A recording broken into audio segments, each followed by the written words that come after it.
எல்லாருக்கும் வணக்கம் சார். எல்லா பேட்டி நியூஸ்ல எல்லாத்துக்குமே குடுக்குறாங்க, சரிங்களா? கரெக்டா விசாரிச்சீங்களா? விசாரிச்சுட்டு அதுக்கு தகுந்த மாதிரி எதுக்கு போராட்டம் பண்ணாங்க? குழந்தைக்கு வந்து நியாயம் கிடைக்கும். எந்த குழந்தைக்குமே இனிமேல் இந்த மாதிரி நடக்க கூடாது. அதாவது என்னமோ சொன்ன மாதிரி நீதி கேட்டுட்டு எல்லாம் போராடுறதுக்கு உட்கார்ந்து இருக்காங்க. அவங்க வந்து இந்த பணத்துக்கு அதுக்கு இதுக்குன்னு சொல்லி பேட்டி கொடுத்துட்டு இருக்காங்க. அந்த பொண்ணை விசாரிச்சீங்களா? அந்த பொண்ணு எந்த நிலைமையில இருந்தான்னு உங்களுக்கு தெரியுமா? அந்த பொண்ணு தொலைஞ்சு போய் 5 மணிக்கு தொலைஞ்சு போனது. அந்த பொண்ணுக்கே தெரியாது. அவங்க அம்மா அந்த அளவுக்கு போதையில இருந்தாங்க. நாங்க போய் எழுப்பணும், எந்திரிக்கவே கிடையாது. காலையில தான் அந்த பொண்ணுக்கே தெரியும். இது ஓபனாவே நான் சொல்றேன்.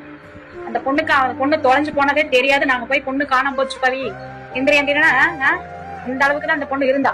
ஆனா போலீஸ்காரங்க சல்லடை போட்டு தேடினாங்க. 12:30 இருந்து எல்லாருமே தேடினாங்க, கிடைக்கல.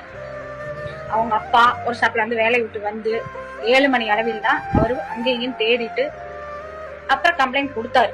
இதுதான் உண்மை.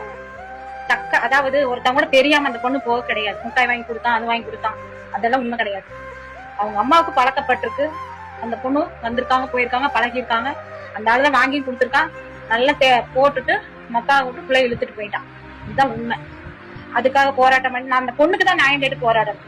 அதுக்கு இந்த என்னமோ சொல்லுவாங்க, பணம் கொடுக்காது, என்ன வாயில வந்து இதுக்கு வரமாட்டேங்குது.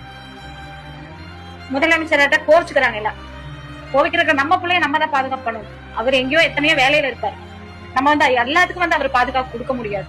இப்ப நடவடிக்கை எடுத்ததுக்கு அப்புறம் எத்தனை போலீஸ் தெரியுங்களா, அவங்கள பசியில ஒரு டீ பச்சை தண்ணி கொடுக்காத அளவுக்கு வந்து நீங்க ஏரியாவுக்கு வந்து பேட்டி எடுத்திருந்தா தானே தெரியும். மறியல் பண்ணது சூலூர்ல, நடந்தது பாரதிபுரத்துல, சரிங்களா? இங்க பாருங்க, ஏகப்பட்ட பேர் வெளியில உட்கார்ந்து நாய் மாதிரி காத்து கிடக்குறாங்க.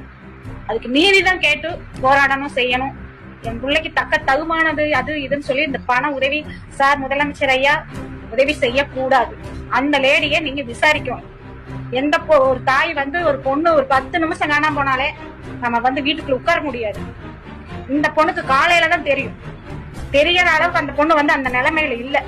அவங்க வீட்டுக்காருக்கும் ஒண்ணுமே தெரியாது, பாவம்.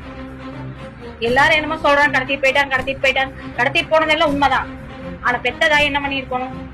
தேடி இருக்கணும்ல. ஏன் அந்த அம்மாவை ஏன் எங்க போச்சு? தேடாம எங்க போச்சு? பிள்ளை விட்டுட்டு ஏன் அந்த அம்மா பேட்டி எடுக்கல? வந்து என்னமோ சொன்ன மாதிரி நீ எங்கம்மா போன இப்பதான் முட்டாய் வாங்க தெரியாத ஆள் கூட பொண்ணு போகுங்களா? சொல்லுங்க பாக்கலாம். அவ்வளவு ஆதங்கமா இருக்கு. இந்த ஊரே பாத்தீங்கன்னா நேத்துல இருந்து பச்சை தண்ணி இல்லாம இருக்காங்க.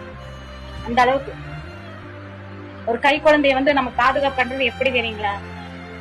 அதெல்லாம் சொன்னால்தான் வந்து அவங்களுக்கு எல்லாம் இருக்கிறவங்களுக்கு அருமை தெரியாது. இல்லாம இருக்காங்க பாருங்க. ஏகப்பட்ட பேர் குழந்தை இல்லாம எத்தனை பேர் தவிக்கிறாங்க தெரியுங்களா? இந்த பொண்ணு லீவுக்கு வந்த பொண்ணுங்க, பாட்டி வீட்டுல வளர்ந்த பொண்ணு. இந்த பொண்ணுக்கு வந்து இப்படி ஒரு சூழ்நிலை ஆகும்னு யாருமே எதிர்பார்க்கல. கை மக்களே இதை வந்து ஷேர் பண்ணுங்க. முடிஞ்ச அளவுக்கு வந்து நியூஸ்ல வந்து கரெக்டா அந்த பொண்ணை விசாரிங்க.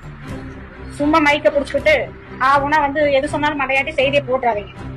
தெரிஞ்சதை கரெக்டான செய்தியா மக்களுக்கு வந்து எடுத்து சொல்லுங்க. அதுதான் உண்மை.